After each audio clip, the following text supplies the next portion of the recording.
The Predator universe is full of many stories. Across various sources like comic books, novels, movies, and video games, you can find a vast amount of lore about male predators, from young bloods, seasoned hunters, and elders. But what about female predators? These Yautja hunters are very few, but they do exist. In the novel called Predator Turnabout, a game warden by the name of Sloan is scouring the Alaskan land looking for poachers. When he comes across the body of a bear, he assumes the greedy hunters have once again invaded his countryside, but he was wrong.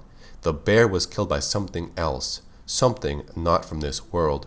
It was a predator, and now the hunter has become the hunted.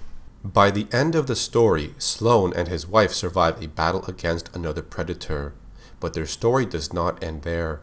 The Predator anthology novel called Predator If It Bleeds included 16 new stories, and the one called Rematch would bring back Sloan for another story, but this time he is hunted by two predators, a male and a female.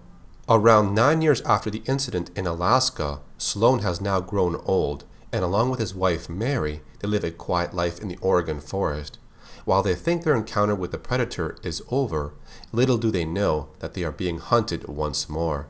A male predator by the name of Nakande and his female mate named Vagouti are now on Earth, and they are looking for the man named Sloan to avenge the death of the fallen predator in the previous story. When the two predators locate Sloan and his wife, they assume Sloan's old age has withered his hunting spirit, but instead they decide to search for other prey. Even though Sloan has grown slower and weaker, it does not mean his hunting skills were affected, something the predators will learn later in the story. Nakande says, "This old man is not worthy of a hunt. The trophy would be meaningless. We traveled across the galaxy for this Uman. He is not the warrior we learned about." But Vagouti reminds him, "This man defeated one of our brothers. Do not underestimate him." And so the two alien hunters look for other prey to prepare themselves.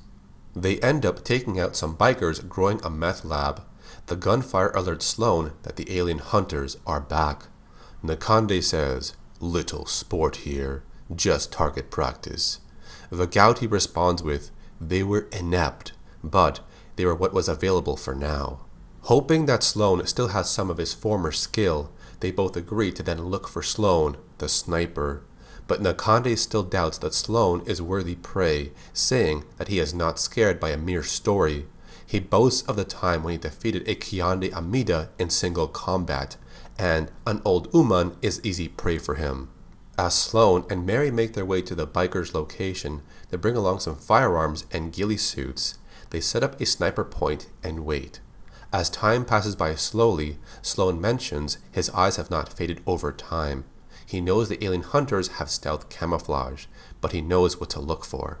Before they know it, Nakande ends up getting shot in the lungs and is then unable to continue on. Before he dies, he regrets underestimating Sloan. His old age has sapped his speed and strength, but not his skill. Vagouti mourns her fallen mate, but just for a moment. She then disables his self-destruct device, so she has time to hunt the Umans herself. Later on, the local deputy named Mac is also investigating the deaths of the bikers.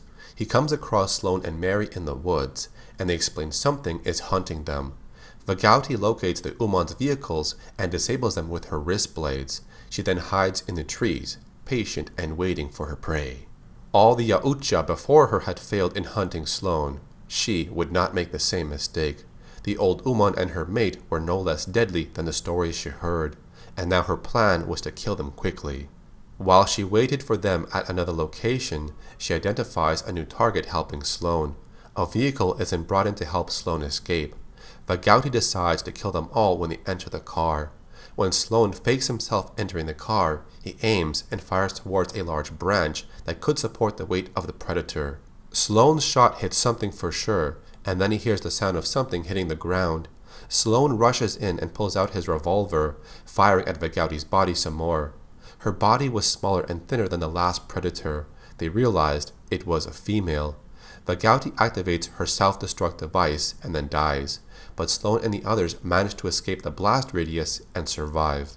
and this ends the story of Agouti, the female predator. The stories about female predators are very rare.